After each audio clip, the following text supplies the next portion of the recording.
Lalagay ko na itong gata dito sa kawali. Maglalagay ako dito ng asin. Pakuluin muna natin ito. Ayan, kumukulo na. Lalagay ko na dito itong malagkit na bigas. Ito ay hinugasan ko na.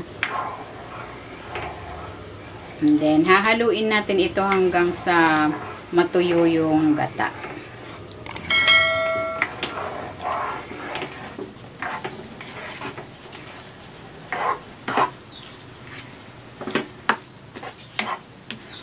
Ayan, pag ganito na yung malagkit, natuyo na yung gata, hahanguin ko muna ito para mailipat doon sa ating kabilang kawali. Isasalin ko dito yung ating malagkit.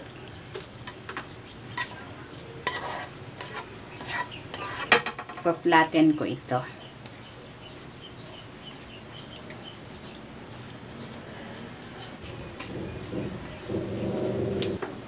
Ayan, okay na yan. Tatakpan ko rin ito ng dahon. Takpan natin. Lutuin natin sa mababang apoy for 15 to 20 minutes.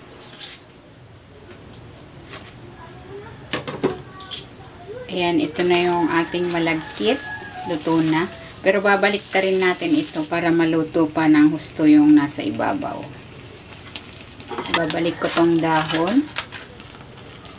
Lalagay ako ng plato.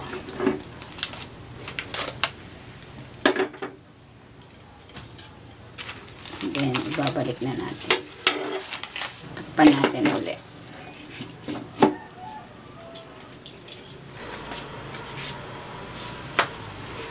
Balik ka rin ko ulit.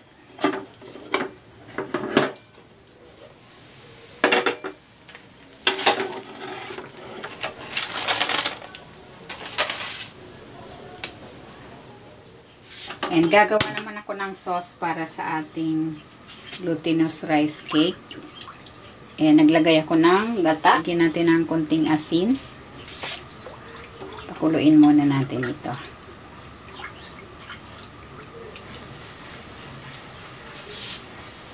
Ayan, kumukulo na. Maglalagay ako dito ng asukal.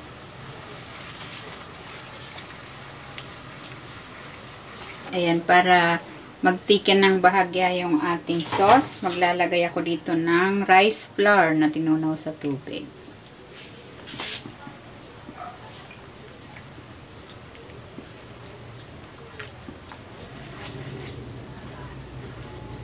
Ayan, okay na itong ating sauce. Hahanguin ko na ito.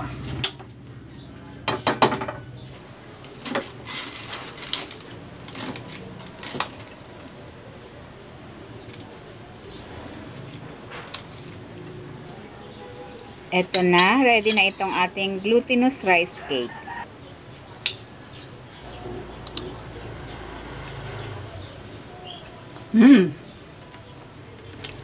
Sarap.